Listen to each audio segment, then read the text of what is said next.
applying the models and the algorithm that we have developed inside the project to identify the best areas where to install the charging station.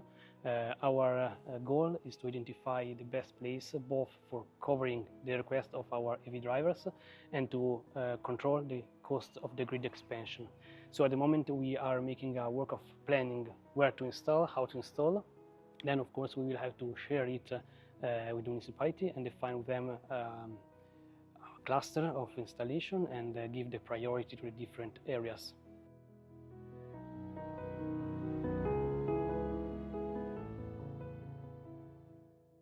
Well, at the moment I think that the most important feedback that we received is from the usage of the actual charging network that we have already installed in the area of the pilot.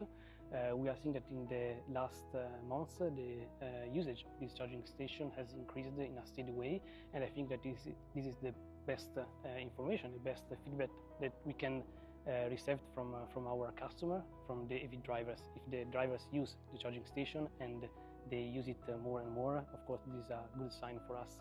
At the moment we receive the data of the charging session, when it starts, the end, and the kilowatt hour during the session, and this helps us also to implement the algorithm related to the EV orchestrator, so understand how is the usage of the charging station, and then optimize from the grid point of view the irrigation limitation of the load management of the charging station.